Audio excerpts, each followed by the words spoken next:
بسم اللہ الرحمن الرحیم۔ محترم المقام ڈاکٹر ممتاز الحسن باروی صاحب،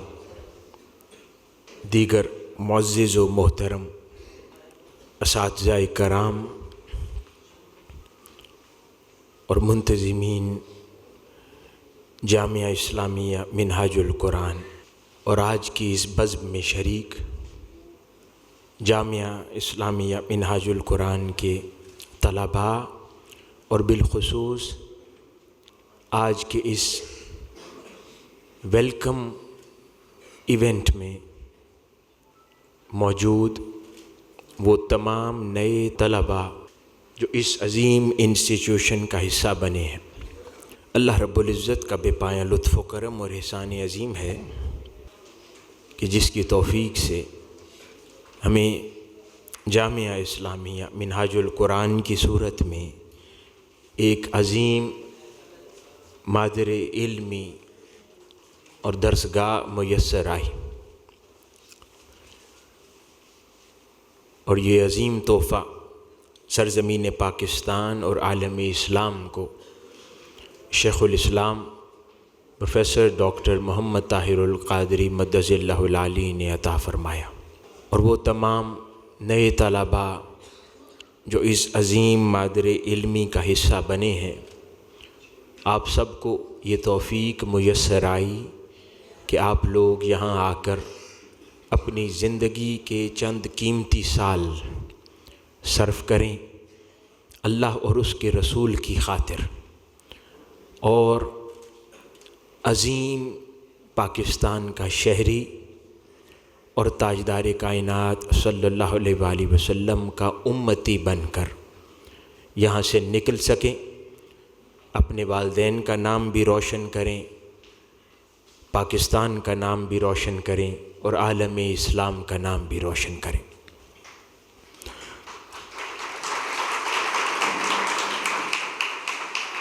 تو میں تمام نئے طلباء کو آفیشلی اس عظیم درسگاہ میں ویلکم کہتا ہوں۔ اللہ پاک آپ کو ان تمام مقاصد میں کامیاب و کامراں فرمائے جن کے لیے آپ یہاں آئے ہیں اور اگلے کئی سال یہاں پر گزاریں گے۔ اللہ رب العزت آپ کو اس دنیا میں بھی اپنے مقاصد میں کامیاب اور سرخرو فرمائے، اور آخرت میں بھی اللہ رب العزت آپ کو کامران اور سرخرو فرمائے۔ آپ لوگوں کا پروگرام انشاءاللہ پلان اور پروگرام کے مطابق چلتا رہے گا۔ میری کچھ اور مصروفیات تھی جس کی وجہ سے میں نے ریکویسٹ کیا کہ آپ لوگوں سے کچھ بات کرنے کا موقع مجھے پہلے میسر آ جائے، تو اس کے بعد بھی آپ لوگوں کا پروگرام انشاءاللہ آپ کے اساتذہ کی سپرویژن میں جاری رہے گا۔ آج کے حوالے سے میں چند گزارشات ہیں، کیونکہ وہ تمام طلباء جن کے آگے کئی سال اپنا یہ تعلیمی سفر ابھی باقی ہے، ان کے لیے بالخصوص، اور ہمارے وہ تمام طلباء جو اس وقت اس عظیم درسگاہ کا پہلے سے حصہ ہیں، آپ سب کے لیے بالعموم یہ کچھ گزارشات ہیں۔ میں چاہوں گا کہ انہیں ذہن نشین کریں، اور اگلا ہر لمحہ جب تک آپ ان تعلیمی مراحل سے گزر رہے ہیں ان کو یاد کرتے رہیں، تاکہ زیادہ سے زیادہ اپنے آنے والے مہینوں، سالوں اور دنوں سے آپ لوگ فائدہ حاصل کر سکیں۔ حاضرین محترم، دنیا میں علم اور تعلیم سے وابستہ تین طرح کے لوگ یا طبقات ہوا کرتے ہیں، یا اگر آپ کہیں کہ انٹلیکچوئلز کی تقسیم کیا ہے تو انٹلیکچوئلز کی، اسکالرز کی، یا علم سے شغف رکھنے والے لوگوں کی تقسیم تین حصوں میں کی جا سکتی ہے۔ پہلا وہ حصہ جو چاہے دنیاوی علوم حاصل کر رہے ہوں یا دینی علوم حاصل کر رہے ہوں، ماڈرن سائنسز حاصل کر رہے ہوں یا علوم اسلامیہ پڑھ رہے ہوں، ماڈرن سائنسز کا اسکالر یا انٹلیکچول بن جائیں یا علوم اسلامیہ پڑھ کے علماء مدرسین بن جائیں، دونوں صورتوں میں وہ پہلا طبقہ جو صرف دنیا میں مروجہ ریسرچ میتھڈز، میتھڈالوجیز اور علم حاصل کرنے کے جتنے طریقہ کار ایگزسٹ کرتے ہیں،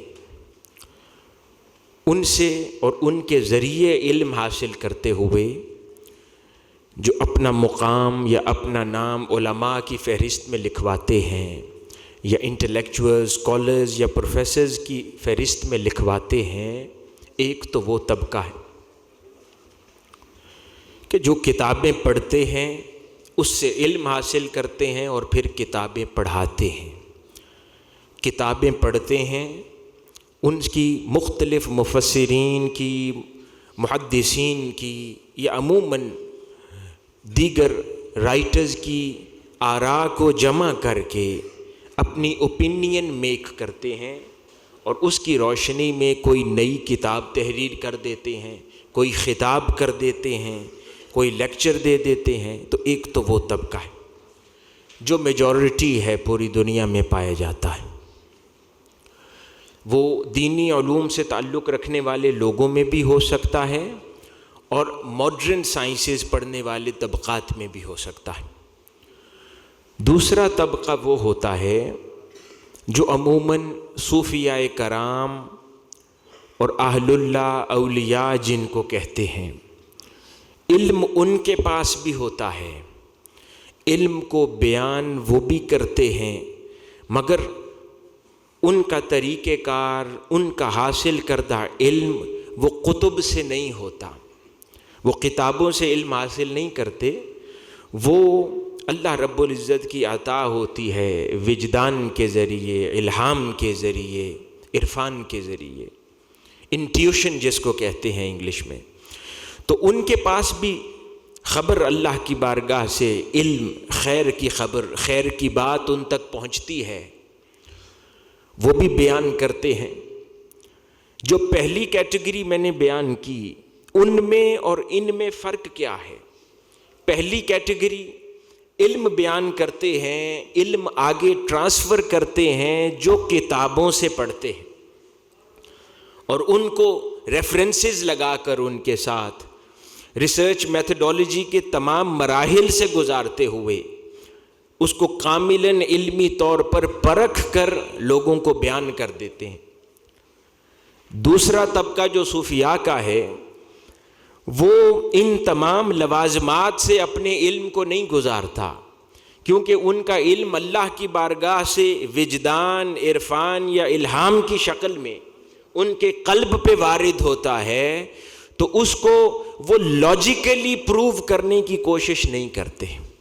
وہ بس ایک فائنل سٹیٹمنٹ کے طور پر بیان کر دیتے ہیں، ایک کنکلوسیو ریمارکس کے طور پر پاس کر دیتے ہیں۔ اب جو ان سے محبت رکھنے والا ہوتا ہے، جو ان پر اعتقاد رکھنے والا ہوتا ہے، وہ ان کی بات مان لیتا ہے تو اس کی زندگی میں فائدہ ہوتا ہے، اور جو تصوف پر، صوفیاء پر اعتقاد یا ایمان نہیں رکھتا، اس کے لیے ان کی گئی باتوں کی کوئی اہمیت نہیں رہتی،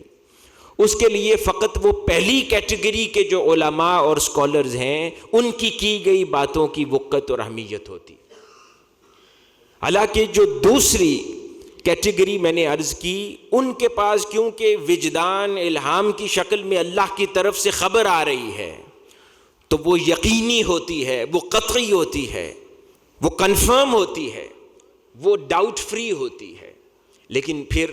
ان کا دائرہ کار جو اس سے استفادہ کر پاتے ہیں وہ محدود ہو جاتا ہے، کیونکہ وہ لاجیکلی ریزننگ کے ساتھ اپنی ان باتوں کو پروو نہیں کرتے،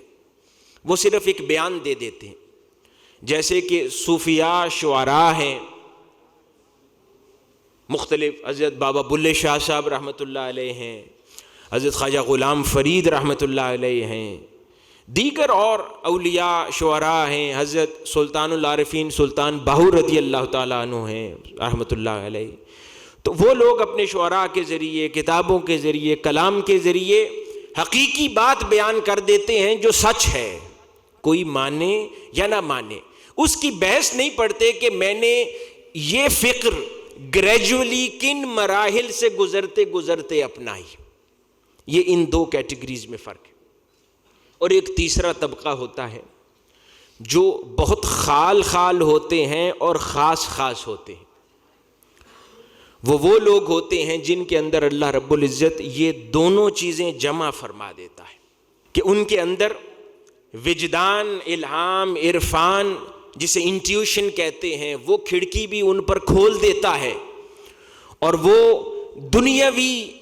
مروجات، طریقہ کار جو ریسرچ کا ہے، ریفرنسنگ کا ہے، پڑھنے کا ہے، پڑھانے کا ہے، کتابوں سے گزرنے کا ہے، ورک گردانی کرنے کا ہے، لکھنے کا ہے، سنانے کا ہے،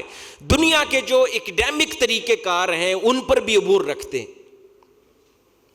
یعنی کتابیں بھی بے پناہ پڑھ چکے ہوتے ہیں اور انٹیوشن کی کھڑکی بھی ان پر کھلی ہوتی ہے۔ اللہ رب العزت کی بارگاہ سے عرفان اور وجدان کی اور الہام کی کھڑکی بھی کھل چکی ہوتی۔ وہ combination extra ordinary people create کرتا ہے، انیوژول پیپل کریٹ کرتا ہے۔ اسی لیے پوری دنیا میں ہر روز ہزاروں لاکھوں علماء پیدا ہوتے ہیں۔ اگر سائنسدانوں کی بات کریں تو ہر روز سائنس پڑھنے والے تو لاکھوں لوگ پوری دنیا میں ہوتے ہیں، لیکن ان میں کوئی آئنسٹائن یا نیوٹن کوئی ہوتا ہے۔ علماء ہر روز بہت ہوتے ہیں، بے شمار لوگ فارغ و تحصیل ہوتے ہیں جامعات سے، لیکن شیخ الاسلام ڈاکٹر طاہر القادری زمانے میں ایک ہی شخصیت نظر آتی ہے۔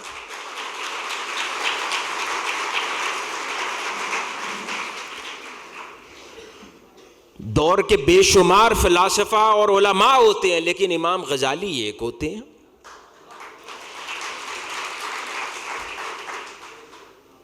زمانے کے بے شمار علماء ہوتے ہیں، بڑے بڑے درباری اور سرکاری علماء بھی ہوتے ہیں، لیکن مجدد الفسانی ایک ہوتے۔ تو ایک اس مثال نے یہ فرق واضح کر دیا کہ فقط کتابوں سے پڑھنے والے یا کتابوں میں ورک گردانی کرتے کرتے عمر گزار دینے سے کوئی مجدد الفسانی نہیں بن سکتا، امام غزالی نہیں بن سکتا، شیخ الاسلام ڈاکٹر طاہر القادری نہیں بن سکتا۔ یہ اسی صورت میں شخصیات منظر پر وجود میں آتی ہیں جب یہ دونوں راہیں ان میں جمع ہو جاتی ہیں، مرج البحرین ہو جاتا ہے کہ ان کے اندر ایکڈیمک ریفرنسنگ بھی اپنے کمال پر ہوتی ہے، جو علم حاصل کرنے کا طریقہ اور اس کے لیے محنت ہوتی ہے وہ بھی اپنے کمال پر ہوتی ہے، اور ان پر عرفان اور وجدان کی کھڑکی بھی کھل چکی ہوتی ہے۔ جب یہ کمبینیشن میسر آ جائے تو پھر تاریخ کے اوراق پر بڑی بڑی شخصیات نمودار ہوتی ہیں۔ نہیں تو پھر ایسے بہت سے لوگ پیدا ہوتے ہیں جنہوں نے سبق بھی وہی پڑھا، ان کے استاد بھی وہی ہیں۔ حضور شیخ الاسلام نے جس جامعہ سے، جس مدرسہ سے اپنے بچپن میں پڑھا، آپ کے جو استاد گرامی تھے مولانا عبد الرشید صاحب رحمۃ اللہ علیہ، انہوں نے ساری زندگی شیخ الاسلام کو پڑھایا۔ انہوں نے تو نہ جانے ہزارہا بچوں کو پڑھایا ہوگا اپنی زندگی میں، لیکن ان کی کل فہرست میں ایک ہی نام نظر آتا ہے بڑا، وہ شیخ الاسلام ڈاکٹر طاہر القادری۔ کیوں؟ کہ فقط ورک گردانی سے کام نہیں ہوتا۔ اس کی وجہ بنیادی کیا ہے کہ جب ایکسٹرا آرڈینری کوئی ہوتا ہے تو اس کو کوئی ایکسٹرا آرڈینری فکر بھی وجود میں لانی ہوتی ہے، کوئی نئی سوچ کا وہ خالق ہوتا ہے۔ تو دنیا میں تو کوئی کسی شے کا خالق نہیں ہو سکتا، کیونکہ کائنات انسانی میں ہر نئی سوچ کا خالق بھی خدا ہے، اللہ رب العزت کی ذات ہے۔ پھر وہ اب سوچ کسی کی روح میں اور دل میں ودیت کرے گا تو اس دنیا میں نئی سوچ پنپے گی، نہیں کرے گا تو کوئی نئی سوچ پیدا نہیں ہو سکتی۔ تو اب وہ کن کے دلوں میں اور دماغوں میں نئی سوچ پیدا کرتا ہے اور کن کے دماغ اور دل میں نہیں کرتا ہے، یہ فرق سمجھنے کی ضرورت ہے۔ اس لیے آپ لوگ یہاں جمع ہیں، کیونکہ اگر نئی سوچ سے شخصیت کا نام بڑا ہوتا ہے، نئی سوچ سے، تو وہ کتابیں جو پہلے سے معرض وجود میں آ گئیں، لکھنے والوں نے جو کچھ تھا لکھ دیا، چاہے کوئی 1000 کتاب پڑھ لے، چاہے 1,00,000 کتاب پڑھ لے، جو کچھ تحریر ہو گیا وہ سوچ ہے جو دنیا میں آ گئی، اس میں کچھ نیا نہیں ہے۔ جو کچھ پڑھ لے، کتابوں اور افکار کے درمیان جتنی بھی تطبیق کر لے، وہ رہے گا اسی دائرے کے اندر جو آلریڈی دنیا میں پیدا ہو چکا ہے، کچھ نیا وہ دنیا کو نہیں دے سکتا۔ اور جو شخصیات، چاہے وہ امام غزالی ہوں، مجدد الفسانی ہوں، شیخ الاسلام ڈاکٹر طاہر القادری ہوں، یہ شخصیات تاریخ کے اوراق کے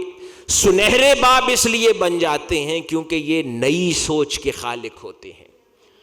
انہی کتابوں سے، انہی چیزوں سے وہ چیزیں نکال لیتے ہیں، وہ افکار نکال لیتے ہیں، علم کے وہ رستے نکال لیتے ہیں جو دوسروں نے بھی پڑھی ہوتی ہیں لیکن ان کی سمجھ میں نہیں آتی۔ جیسے شیخ الاسلام احادیث کی کتب میں سے یا دیگر کتب میں سے جو چیزیں بیان فرماتے ہیں، وہ صبح و شام علماء جامعات میں پڑھتے ہیں، لیکن وہ نقطے ان کی سمجھ میں نہیں آتے جو شیخ الاسلام بیان کر دیتے۔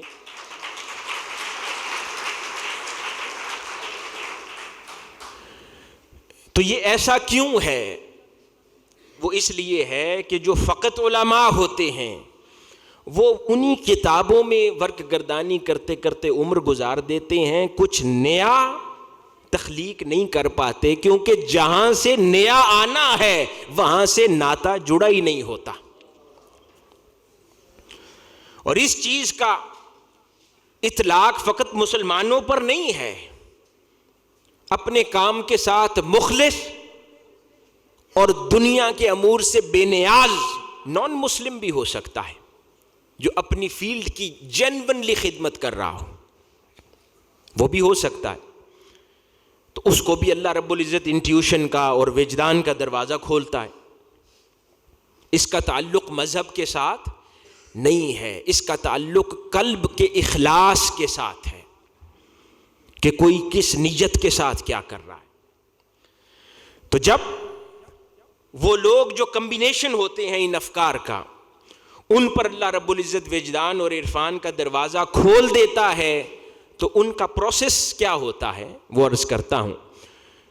علماء تو پہلے کتابیں پڑھتے ہیں، اسکالرز جو اکیڈیمیا سے تعلق رکھنے والے لوگ ہیں وہ پہلے کتابیں پڑھتے ہیں، سینکڑوں کتابیں پڑھتے ہیں، اس کے بعد پھر تطبیق کر کے کوئی ایک نئی تحریر کرتے ہیں۔ اس کے برعکس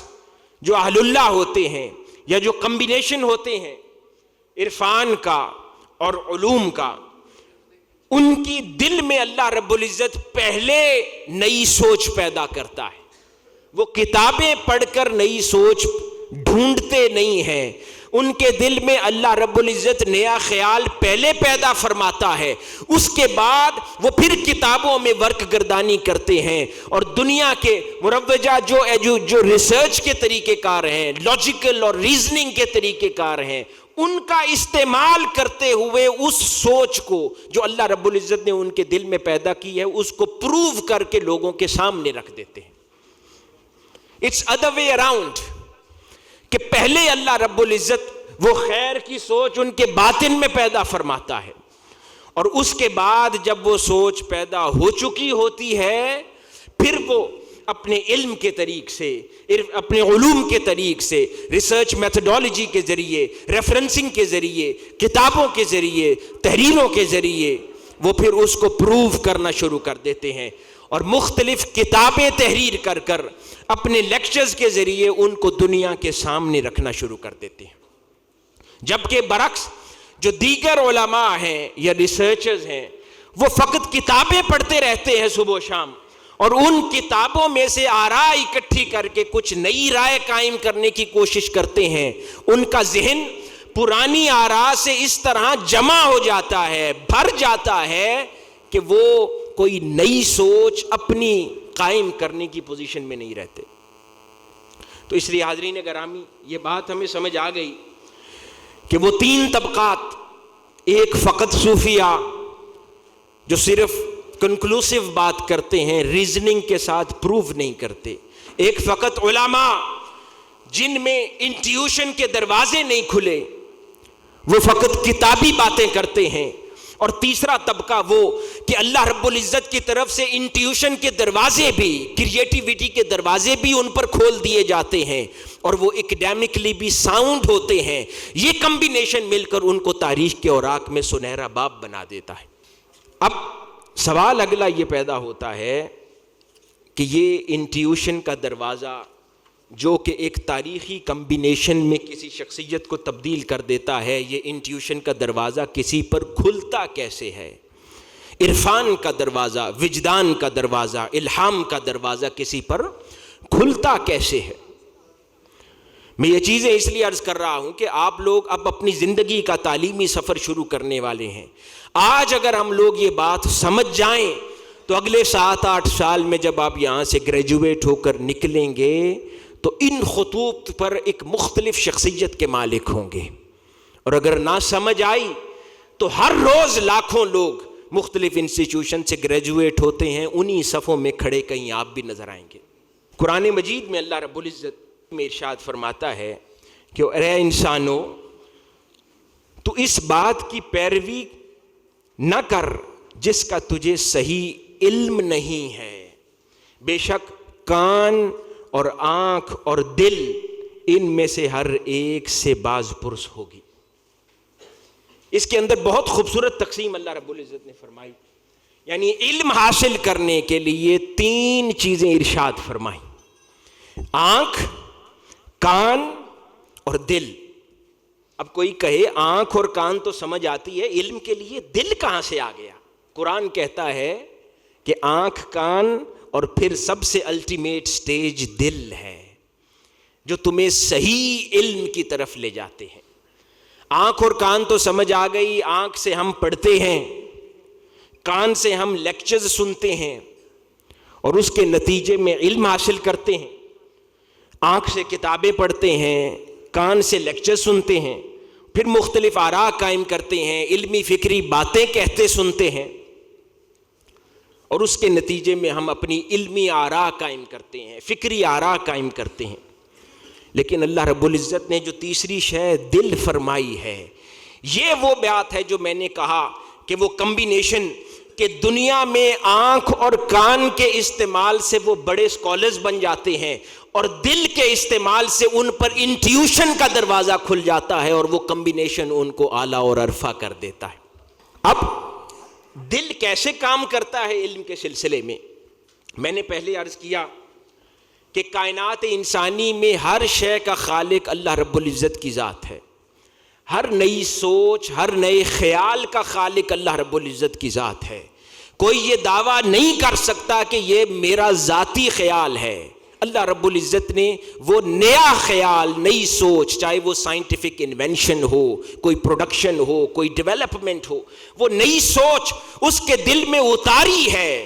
اس لیے وہ نیا خیال دنیا میں معرض وجود میں آیا ہے۔ اب وہ کہاں اتارتا ہے نئی سوچ؟ اللہ رب العزت اور انسان کے درمیان یوں تو بہت سے ناطے ہیں، لیکن ایک ایسا ناطہ ہے جو انسان اور خدا کو جوڑے رکھتا ہے، وہ ہمارے اندر بسنے والی روح ہے، جو ہمارے اور خدا کے درمیان ایک مستقل تعلق کا باعث ہے۔ اب سب کچھ ہمارے اندر یہاں کا ہے، بس ایک روح ہے جو وہاں کی ہے، عالم بالا کی ہے، عالم ارواح کی ہے، باقی سب کچھ یہاں کا ہے، بس وہ ایک روح ہے۔ تو جو بھی نئی سوچ یا نیا خیال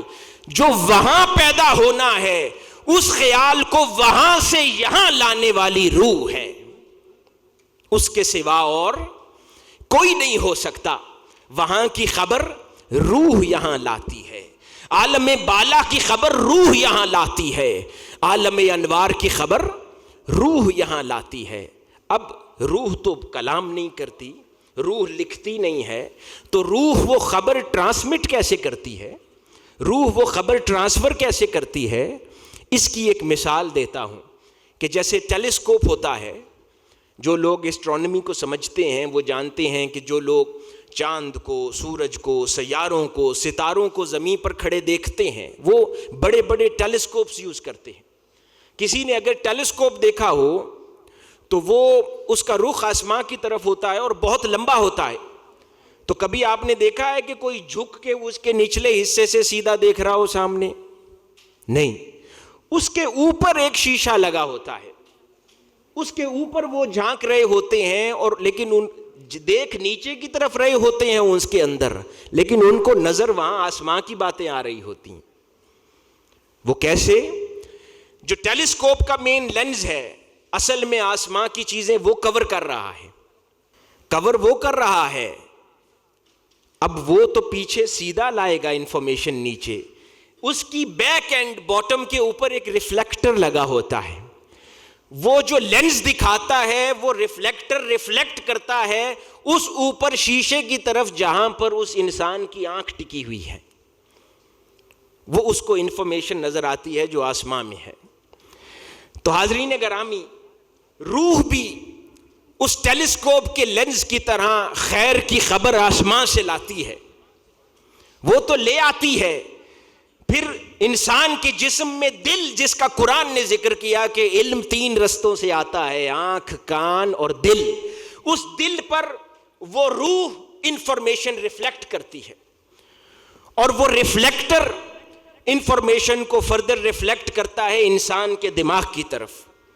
اور اس کے دماغ میں جب وہ انفارمیشن جاتی ہے تو نیا خیال بن کر وہاں وہ پیدائش پاتی ہے، اور اس کے ذہن میں چیزیں آنے لگتی ہیں، اور وہ نئی تخلیق اور تخلیقات کا خالق ہو جاتا ہے دنیا میں۔ اب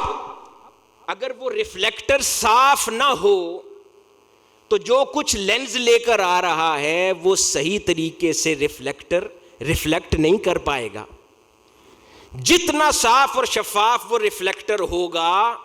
اتنی اپروپریٹ اور کریکٹ انفارمیشن وہ ریفلیکٹر ریفلیکٹ کرے گا towards mind, towards the lens جس کے اوپر آنکھ ٹکی ہوئی ہے۔ یہی حال ہے کہ کائنات میں روح تو ہر خیر کی خبر لے کر آتی ہے، اس لیے کہا نا کہ مومنین کے خواب نبوت کا 40واں حصہ ہے، وہ مسلمانوں کے لیے ہدایت ہوتے ہیں خواب۔ تو وہ خواب کون دکھاتا ہے؟ وہ روح دکھاتی ہے، وہ کہانی روح کے منظر نامے پر کہیں دکھائی جاتی ہے جو وہ ریفلیکٹ کرتی ہے ہمارے دماغ کی طرف۔ ہمیں تعبیر ڈھونڈنی کیوں پڑتی ہے؟ کیونکہ ہمارے ریفلیکٹرز گدلے ہیں، وہ بات کچھ لاتی ہے، ریفلیکٹر اس کو توڑ مروڑ کے دماغ تک لے جاتا ہے، ہمیں پھر تعبیریں ڈھونڈنی پڑتی ہیں، کوئی یہاں کی بات نکلتی ہے، کوئی وہاں کی، جو جتنا سچا اور اجلا ہوتا چلا جاتا ہے اس کی تعبیر اس کے خواب کی جو سٹوری ہوتی ہے اس سے اتنی میچ کرنا شروع کر دیتی ہے، اتنا اس کا ریفلیکٹر کلین ہو جاتا ہے۔ اسی لیے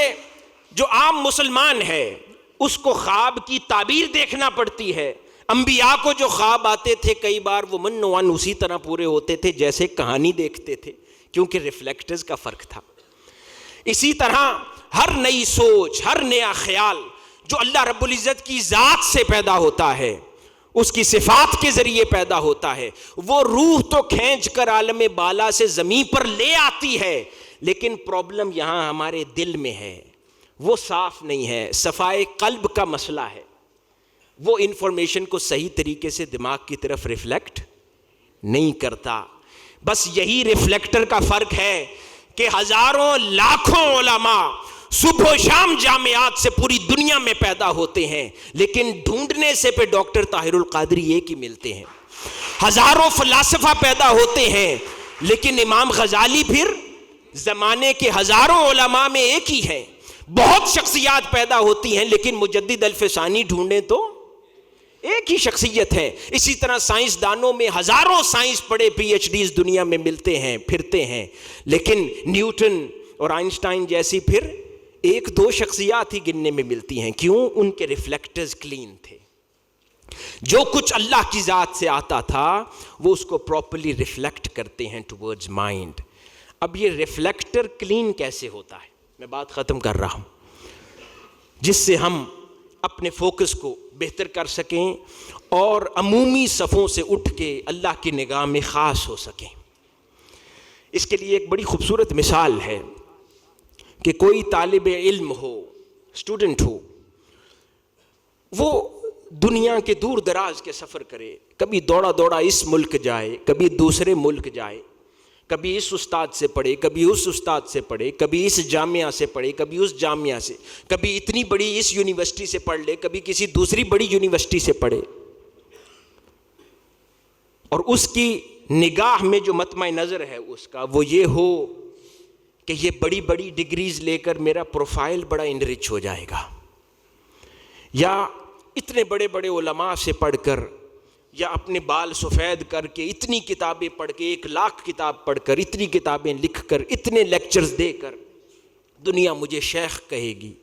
دنیا مجھے محدث کہے گی, دنیا مجھے بہت بڑا عالم دین کہے گی, دنیا مجھے بہت بڑا سائنسدان مانے گی, دنیا مجھے بہت بڑا پروفیسر مانے گی. جب وہ تمام تعلیم حاصل کرنے کے مراحل میں اس کی توجہ شہرت پہ رہی, توجہ مال کی طرف رہی, توجہ اپنی پذیرائی کی طرف رہی, یہی چیز آج ہم ہر پروفیشن میں دیکھتے ہیں. چاہے یہ ہمارا جو کلچرل اور ثقافتی پروفیشنز ہیں, سنگنگ ہیں, ڈراماز ہیں, ہم ان کے اندر بھی دیکھتے ہیں کہ وہ پرانے لوگ جو اب تاریخ کے لیجنڈز بن گئے ہیں, ان کا مطمع نظر شہرت تھی یا وہ فن سے محبت کرتے تھے, اور آج مطمع نظر شہرت ہوتا ہے یا حقیقی معنوں میں وہ فن کے لیے زندگی وقف کرتے ہیں. بس یہی فرق ہے کہ علماء یا اسکالرز ہوں, وہ لوگ جب ان کی توجہ اور مطمع نظر شہرت اور پیسہ رہے, پذیرائی رہے کہ میں اتنا بڑا شیخ بن جاؤں, میرے بھی لوگ نعرے لگانے والے ہوں, گرویدہ ہوں, اس کی فوکس یہ بن گیا, اور ثانوی شے وہ رہ گئی جس کے لیے وہ زندگی صرف کر رہا تھا. مثال کے طور پر یہاں آپ جامعہ میں پڑھنے آئے ہیں, علوم اسلامیہ پڑھنے آئے ہیں, فوکس ہو کہ فلاں عالم دین کی اتنے لوگ چاہنے والے ہیں, میں بھی 7-8 سال پڑھ کے نکلوں, بہت بڑا مقرر بن جاؤں, لوگ مجھے بھی چاہیں, میرے بھی نام کے گن گائیں, میرے بھی آگے پیچھے ہوں. جس دن مقصد یہ بنا لیا اس دن سمجھیں کہ اگلی زندگی جو محنت کرنی تھی وہ برباد کر دی, اللہ کی نگاہ میں اس سے کچھ حاصل نہیں ہوگا. کیوں؟ حضور شیخ اکبر محی الدین ابن العربی رضی اللہ تعالیٰ عنہ فرماتے ہیں کہ انسان کا جو مقصد ہوتا ہے وہی اس کا خدا بن جاتا ہے. کیا فرماتے ہیں؟ کہ جو انسان کے باطن میں جو مقصد ہے وہی اس کا خدا ہے. اللہ رب العزت اس کی پرورش اس کی مقصد کے طرف کر دیتا ہے. اگر کسی کا مقصد شہرت ہے تو وہ صبح و شام شہرت اس کا خدا ہے, وہ اس کی پوجا کرتا ہے. کسی کا مقصد مال ہے تو صبح و شام وہ مال کی پوجا کرتا ہے. اگر کسی کا مقصد پذیرائی ہے تو وہ صبح و شام اس کی پوجا کرتا ہے. اور جس کا مقصد فقط خدا کی محبت ہو, جس کا مقصد فقط رسول اللہ صلی اللہ علیہ وسلم کی محبت ہو, جس کا مقصد فقط علم کا نور ہو, وہ اس علم کے ذریعے اپنے باطن کی جہالت دور کر کے خدا کے قریب ہونا چاہتا ہو, قطع نظر اس کے کہ کائنات انسانی میں کوئی اسے کبھی جانے یا نہ جانے, اس کی شہرت ہو یا نہ ہو, گمنامی کی زندگی جیے یا شہرت کی زندگی جیے, قطع نظر ان تمام امور کے اس کا مقصد ہوتا ہے کہ علم حاصل کروں, جہالت کے اندھیروں سے نکل کے اپنے رب کو پہچان لوں, اپنی زندگی کے مقصد کو پہچان لوں. تو پھر وہ رستہ صحیح معنوں میں وہ ہے کہ جہاں پر اللہ رب العزت کہتا ہے ہاں اب یہ چیزیں تیرا رب نہیں ہے, میں تیرا رب ہوں. اللہ رب العزت پھر اپنی ربوبیت میں اس کی پرورش کو لے لیتا ہے, وہ خود اس کی پرورش کرتا ہے. جو مال کو پوجتا ہے خدا اس کو مال میں بہت مالدار کر دیتا ہے، بڑے بڑے سرمایہ داروں میں اس کو شامل کر دیتا ہے، لیکن اپنے آپ سے ناتا توڑ دیتا ہے اس کا، کیونکہ مال دینا بھی تو خدا کی صفت ہے نا. وہ پوجتا تو کسی نہ کسی ایک صفت کو ہی ہے جو خدا کی ہے، لیکن اللہ رب العزت اپنی ذات سے دور کر دیتا ہے، مال دینے پر اس کو لگا دیتا ہے. تو حاضرین گرامی، جب کوئی طالب علم اس طرح کی زندگی گزارے اور وہ ان باطن خیالات میں ملوث ہو جائے تو وہ حقیقت سے دور ہو جاتا ہے. تو وہ عالم تو بن جاتا ہے، لیکن اللہ رب العزت اس پر انٹیوشن کا دروازہ نہیں کھولتا، نئے افکار کا خالق نہیں بنتا، عاموں میں خاص نہیں بنتا، تاریخ کے اوراق میں سنہرا باب نہیں بنتا. اخلاص، اور اس اخلاص کے ساتھ ایک مقصدیت کے ساتھ اخلاص کہ ہم یہاں پر علم حاصل کرنے آئے ہیں، اس علم سے محبت کرنا، علم کی خدمت کرنا، پڑھنے والے پڑھانے والے کی خدمت کرنا، اس سے سیکھنا، علم سے پیار کرنا، وقت گردانی کرنا، اور پھر اپنے اخلاق کو سنوارنا، غصے سے دور رہنا، جھوٹ سے دور رہنا، چھوٹی موٹی دیگر برائیوں سے دور رہنا. جس نگاہ سے کتابیں پڑھتے ہیں، نیک چیزیں پڑھتے ہیں، ان نگاہوں کو پاک رکھنا. جس زبان سے صبح و شام علم کی باتیں کرتے ہیں، اس زبان کو پاک رکھنا. جن کانوں سے اللہ اور اس کے رسول اور علم اور دین کی باتیں سنتے ہیں، ان کانوں کو پاک رکھنا. وساوس سے اپنے آپ کو دور رکھنا، اپنے اخلاق اچھے رکھنا، بغض، کینہ، حسد سے دور رہنا. ان خوبصورتیوں کو اپنے اندر پیدا کر لیں اور ساتھ علم حاصل کرتے چلے جائیں تو اللہ رب العزت آپ کو بھی وقت کا غزالی کر دے گا، وقت کا مجدد الفسانی کر دے گا اور ان شخصیات کے اندر شامل کر دے گا. اور جو ماڈرن سائنسز کی خدمت کریں گے اللہ رب العزت انہیں بھی. کئی بار جب نوجوانی ہوتی ہے نا، بہت جوش ہوتا ہے جوانی کا، تھوڑا پڑے ہوتے ہیں، بڑے بڑے لوگوں کو چیلنج کرنے نکل پڑتے ہیں، تھوڑی بات جانتے ہیں، بڑوں کے ساتھ جھگڑا مول لیتے ہیں علمی سطح پر، اس سے کچھ حاصل نہیں ہوتا. کیونکہ علم نافع کی پہچان یہ ہے کہ جتنا آتا چلا جائے انسان اتنا ہمبل ہوتا چلا جائے. کوئی فن جس میں جتنا زیادہ ہو کسی بھی شخص کی، چاہے کوئی فنکار ہے، کوئی اسکالر ہے، کوئی عالم دین ہے، کوئی سائنٹسٹ ہے، کچھ ہے، جتنا اکڑا ہوگا پہچان لو اس یہ خالی ہے اندر سے. جتنا ہمبل ہوگا، جتنا جھکا ہوا ہوگا، جتنا خاموش ہوگا، جتنا اخلاق میں اچھا ہوگا، جان لو کہ اس کے پاس کچھ ہے. پرانے وقتوں میں صوفیاء کرام جب سفر کیا کرتے تھے، جس آدمی کو جتنا خاموش پاتے تھے، اپنے مریدین اور سٹوڈنٹس کو کہتے تھے کہ اس کی صحبت لینا، یہ لگتا ہے کہ کوئی راز رکھتا ہے اپنے اندر، کوئی علم رکھتا ہے، کوئی خیر کی خبر رکھتا ہے، کیونکہ خاموش ہے. جو جتنا بولتا ہے اتنا اندر سے خالی ہوتا ہے. تو حاضرین گرامی، یہ آج کا پیغام تھا.